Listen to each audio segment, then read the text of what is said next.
Et au moment où je m'apprêtais à leur répondre, un bourreau, un bras raccourci, ont fondu sur moi et m'ont tabassé.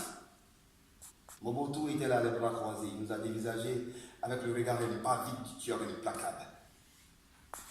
Il nous a déshabillés des yeux un court instant et, sans compassion, nous a tourné le dos et s'en est allé. Dans mes songes, me sont revenus de nombreux conseils et mises en garde du président Kwame Nkrumah du Ghana. Ouais. Mon frère Patrice, ne remue pas la queue du chat qui dort. Tu sais que tu as mal parti avec Moïse Tshombe, Godefroy Munongo et autres Joseph Kasavubu, tous accrochés à leur fief. Surtout Kasavubu, ne cherche pas à l'évincer maintenant. Ce serait une mauvaise décision et erreur qui pourrait créer un grand désordre à Libreville.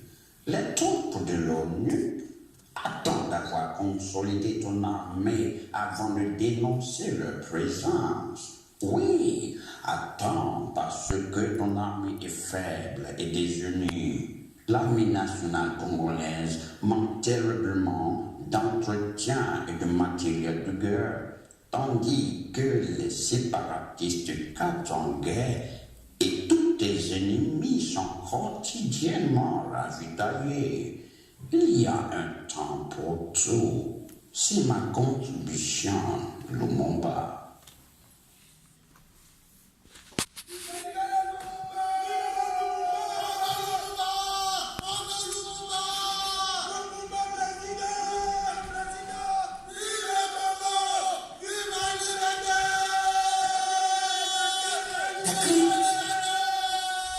Un coup d'État vient de renverser Mobutu. Un coup d'État. Un autre. Un groupe de jeunes soldats a fait éruption, mais vraiment en transe, a fait éruption dans la cellule pour me délivrer et me conduire jusqu'à Stanleyville. J'ai hésité, mais ces jeunes gens, comédiens qu'ils étaient, ont réussi avec ma méfiance et je les ai suivis dans la nuit.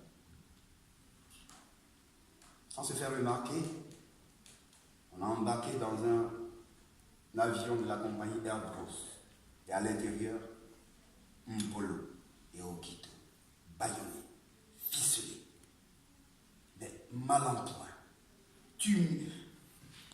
Nos regards se sont croisés et nous avons compris que Mobutu, comme Ponce Pilate, venait de nous livrer à nos pires ennemis. Notre arrivée à Iville a été encore plus terrible. Escortés par des camions et des voitures blindées, nous sommes arrivés à l'époque de Loiseau et débarqués, puis ensuite conduits au Connétisville, pour la fameuse villa baptisée le Pondoir. Munongo, le fameux ministre de l'Intérieur de Tshombe, était déjà au rendez-vous, flanqué de son arme d'année le capitaine Gat. Il était entouré de soldats katangais et autres officiers belges qui étaient prêts à mettre un terme à l'existence de ceux qu'ils considéraient comme les pires ennemis. Munongo, après nous avoir dégauché les pires goujateries de la terre, a donné l'ordre à ses sicaires d'en finir avec nous. Mais au moment où ces derniers étaient prêts à nous emmener, attendez, soldat, celui-là, vous me le réservez pour demain, lui, Lumumba. Quant aux autres, c'est de l'Ascar en l'occurrence, faites-en de la chair à fusil, maintenant même je vous parle. Allez, Lumumba, te voilà. Je te rappelle qui? Tout le monde t'a lâché. Tout le monde. Ta tribu, tes parents, tes aïeux, même ta femme Pauline, tout le monde.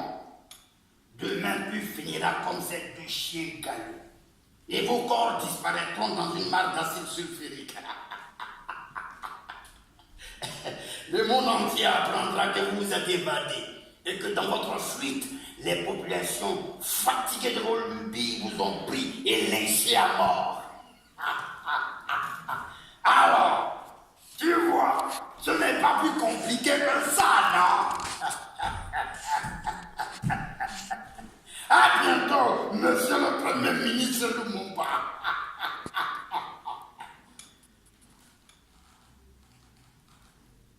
3 soldats ont armé leurs fusils.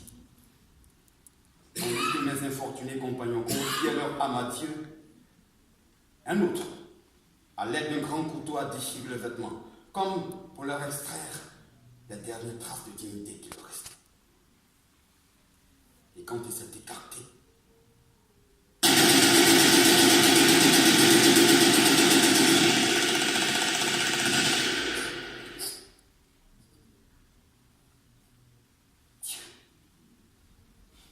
que c'est terrible.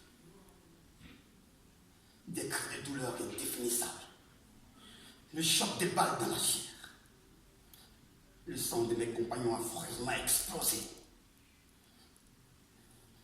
J'ai serré les dents, durci les mâchoires, pour mieux pas m'évanouir. Non, m'évanouir, c'était admettre qu'ils avaient triomphé. Ces monstres méchis par la haine et par les borborigmes de la terre ne pouvaient triompher des hommes.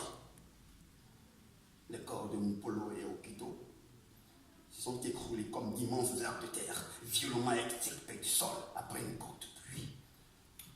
Et moi, stoïque, debout, j'ai regardé ce spectacle hideux de la violence humaine portée à son comble.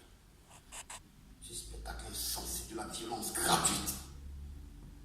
Namunongo m'a regardé. Je l'ai regardé. Nous nous sommes toisés. Ce n'était plus un homme. C'était métamorphosé.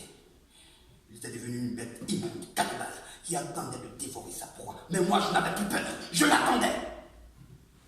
Soldat! Amenez-le et préparez-le pour demain.